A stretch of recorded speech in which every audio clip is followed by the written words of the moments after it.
안녕하십니까, 김박사 불어 시간입니다. 오늘은 상과 벌은 공정하게 논공행상, 계란을 몇 층이나 쌓을 수 있나요? 누란지위, 돌 굴러가요 눌언민행이라는 재미난 고사성어를 가지고 방송을 시작하도록 하겠습니다. 저는 용수령 김박입니다. 자, 첫 번째 고사성어는 논공행상이 되겠습니다. 논할 논자, 공공자, 단일 행자, 상줄 상자로 구성되어 있습니다. 공적의 크고 작음을 논하여 그에 알맞게 상을 준다는 내용으로서 삼국지와 오서 고담전에 기록되어 있는 내용이기도 합니다. 자, 유래를 한번 살펴보도록 하겠습니다. 삼국시대 오나라의 고담은 명장 고옹의 손자로서 어렸을 때부터 수재로 알려진 사람이었습니다. 그는 모든 일을 막힘없이 처리하며 사물을 보는 눈이 독창적이어서 사람들로부터 존경을 받고 있었다 합니다. 그는 또한 꾸밈없는 인품으로 누구에게나 솔직하게 말하기도 하였습니다. 국왕인 손권에게도 진언을 한 일이 있었습니다. 그 후부터 손권은 가끔 그를 불러 그의 의견을 들었다 합니다.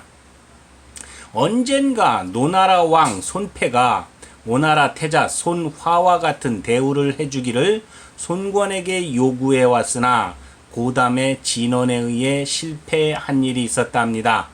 이 일이 있은 후 손패는 고담을 원망합니다.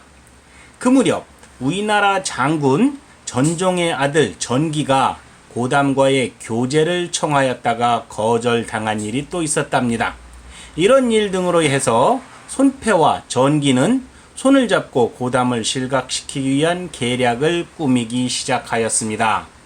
기원 241년 손권은 전종을 대장으로 삼아 우리나라의 회남으로 출병하여 우리나라 장수인 왕릉과 작피에서 결전을 벌였으나 오나라 군사는 크게 패하여 진황 등 10여 명의 장수를 잃은 일이 있었답니다. 당시 고담의 아우인 고승과 장휴의 두 부장은 수춘 안유성에서 작전 중이었는데 작피의 패전 소식을 듣고 즉각 구원하러 가서 우리나라 왕릉의 군사를 저지하였습니다. 전종의 아들 전서와 조카 전서도 오나라 군사의 부장으로서 종군하고 있었는데 우리나라 군사의 추격이 당하였다는 것을 알고는 반격으로 전환하였습니다. 우리나라 군사는 반격에 견디지 못하고 패주합니다. 전투가 끝난 후 오나라 수도인 건업에서 공적을 조사하여 상을 주었는데 각각 차이를 두었다 합니다. 우리나라 군사를 저지한 공을 갑, 반격한 공을 을로 하였으므로 고승과 장유에게는 정장군의 칭호를, 두 전서에게는 편장의 칭호를 내렸다 합니다. 차별을 두었다 할 수 있는 것입니다. 이 일로 전종, 전기 부자의 고담 형제에 대한 원망은 더욱 가중되게 됩니다. 그들은 손패를 통하여 손권에게 상신하게 됩니다. 고승과 장휴는 전군 진순과 친하기 때문에 전공을 그릇되게 보고하여 주군을 기만한 것입니다. 손권은 조사를 해보지도 않고 이 말을 믿고서 장휴는 체포하고 고승의 처분은 보류시킨 채 고담에 대해서는 사죄를 받고 용서하기로 했습니다. 다음 날 고담에게 말하였습니다. 개씨 고승의 건은 어떻게 할 셈이요? 고담은 사죄는커녕 도리어 그릇된 상신을 믿는 손권을 책합니다. 손권은 노하여 고담, 고승 형제를 지방으로 좌천시키게 됩니다. 이 일로 인한 고담의 비분의 정을 신원 20편으로 엮어 썼는데 2년 뒤에 그는 그 땅에서 죽었다 합니다. 자, 이렇게 손권의 그릇된 논공 행상에 대해서 생긴 그 내용이 바로 논공 행상이라고 할 수 있겠습니다. 자, 그림을 보면서 한번 살펴보도록 하겠습니다. 줄 건 주고 벌할 걸 벌한다는 의미에서 논공행상은 신상필벌과도 같은 의미로 해석해도 될 듯합니다. 자, 논공행상이라는 것은 등수, 갑을 이렇게 등수를 나눈다는 의미에서 공을 판단하는 주재자의 영향력이 막강할 수밖에 없습니다. 따라서 늘 인사에서 정실로 흐를 위험성을 내포하고 있기도 합니다. 우리가 남이가 라는 이러한 생각, 잘못된 생각 말입니다. 그러므로 가능한 한 인사권은 외부의 공정한 시선에서 판단하는 것이 최선이라고 봅니다. 과연 그렇게 될 것인지는 별개의 문제이긴 하지만 말입니다. 자, 첫 번째 이미지를 한번 보시기 바랍니다. 내 식구니까 네가 해야지 하면서 내 라인의 사람들에게 장관이나 공직이나 이런 것들을 마구 전해주고 있습니다. 이것이 가장 나쁜 논공행상의 사례라고 할 수 있겠습니다. 자, 두 번째 그림은 바로 인사검증은 항상 현미경으로 세세하게 살펴보아야만이 공정한 인사가 이루어진다고 할 수 있겠습니다. 그리고 첫 번째 내 식구니까 네가 해야지 하는 내 라인의 사람들을 챙기는 것보다 더 나쁜 인사행정이 바로 제일 안 좋은 쿵짝을 맞춰서 야합하는 것이라고 할 수 있겠습니다. 서로가 서로의 라인을 챙겨주면서 자기들끼리 나눠 먹는 건 말입니다. 제발 그러지 마시기 바랍니다. 자, 두 번째 고사성어로 가도록 하겠습니다. 누란 지위가 되겠습니다. 층층이 쌓아놓은 아래 위태로움이란 뜻으로서 묶을 누자, 알란자, 갈지자, 위태할 위자로 구성되어 있습니다. 사기에 기록되어 있는 내용이기도 합니다. 층층이 쌓아놓은 아래 위태로움이라는 뜻으로서 몹시 아슬아슬한 위기를 비유적으로 이르는 말이라고 할 수 있겠습니다. 자, 유래를 한번 살펴보도록 하겠습니다. 우리나라의 범수는 중대부인 수가의 부하로서 말을 잘 하는 사람이었습니다. 어느 날 제4신으로 가는 수가를 보필하고 돌아왔는데 누명을 쓰고 수가의 미움을 사서 죽을 처지에 있었습니다. 범수는 옥에 갇혔으나 간신히 탈옥에 성공합니다. 그리고 마침 우리나라에 왔다가 돌아가는 진나라 사신인 왕계의 도움을 받아 장록이란 이름으로 개명하고 진나라에 망명을 하게 됩니다. 왕계는 진왕에게 우리나라의 장록 선생이란 사람은 천하에 뛰어난 사람입니다. 그는 진나라의 정세는 지금 계란을 쌓아놓은 것보다 위태롭다고 합니다. 그러나 진나라가 자기를 받아들인다면 진나라는 평안을 유지할 수 있다고 이렇게 자신있게 장담하고 있습니다. 불행히도 이런 내용을 진나라에 알릴 길이 없다기에 제가 모시고 왔습니다 라고 말했습니다. 이렇게 하여 범수는 진왕에게 대외정책을 진언하는 등 크게 활약하게 되고 공원을 세우게 되었다는 데서 누란지위라는 이러한 고사성어가 생겼다고 할 수 있겠습니다. 자, 그림을 보면서 다시 한번 살펴보도록 하겠습니다. 여러분, 만약 여러분이 계란을 위에로 그냥 쌓는다면 몇 개나 과연 쌓을 수 있겠습니까? 그림에서 보는 바와 같이 2, 4, 6, 8, 9개가 쌓여 있는데 9개는커녕 2개도 쌓기 힘들 것입니다. 자꾸 또르르 굴러 떨어지기 때문입니다.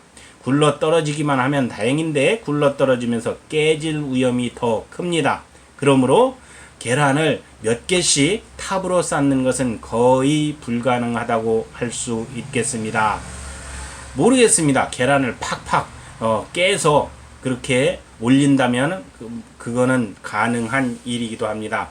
그것이 바로 역발상이라는 것이겠지만 여기서는 그것이 해당되지 않는 것이기 때문에 그냥 온전한 계란을 쌓는 것으로 말씀드리고자 합니다.